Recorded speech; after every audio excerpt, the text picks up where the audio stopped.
தமிழகத்தின் பல்வேறு கோவில்களில் நடைபெற்ற ஆடி மாத விழாவில் பக்தர்கள் திரளாக கலந்து கொண்டு சாமி தரிசனம் செய்தனர். திருப்பத்தூர் மாவட்டம் ஆம்பூரில் உள்ள முத்துமாரியம்மன் ஆலய ஆடி மாத விழாவை முன்னிட்டு துரியோதனன் படுகள நிகழ்ச்சி நடைபெற்றது. கோவில் அருகே நடைபெற்ற இந்த நிகழ்ச்சியில் துரியோதனனை தொடையில் அடித்து பீமன் வீழ்த்தும் மகாபாரத கதை நிகழ்வை தெருக்கூத்து கலைஞர்கள் சித்தரித்து காட்டினர்.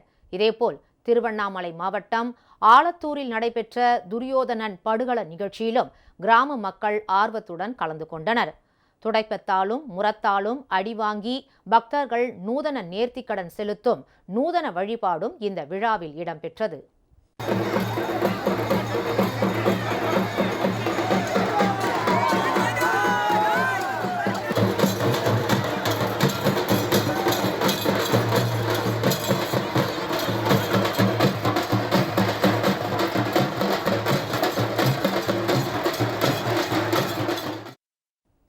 கிருஷ்ணகிரி அருகே உள்ள வெண்ணம்பள்ளி கிராமத்தில் தேடுகரகம் என்ற காளியம்மன் திருக்கோவில் ஆடி பெருவிழா வெகு சிறப்பாக நடைபெற்றது.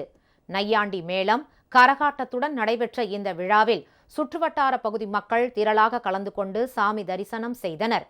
ராணிப்பேட்டை மாவட்டம் ஆற்காட்டில் உள்ள மண்டியம்மன் ஆலயத்தில் ஆடி மாத விழாவை முன்னிட்டு அம்மனுக்கு கறி விருந்து படையலிடப்பட்டது.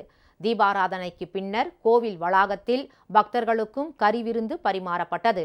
இதனிடையே சபரிமலை ஐயப்பன் கோவிலில் நிறை புத்தரிசி பூசை கோலாகலமாக நடைபெற்றது. திருவிதாங்கூர் தேவஸ்தானத்துக்கு சொந்தமான செட்டி குளங்கரை வயல்களில் விளைந்த நெற்பயிர்கள் 51 கட்டுகளாக கட்டப்பட்டு தென்காசி மாவட்டம் அச்சன் கோவிலில் இருந்து ஊர்வலமாக கொண்டு செல்லப்பட்டன. சபரிமலை கோவில் நிர்வாகத்திடம் ஒப்படைக்கப்பட்ட இந்த நெற்கட்டுகளை இன்று அதிகாலை சபரிமலை சந்நிதி கருவறையில் சிறப்பு பூசை செய்யப்பட்டன.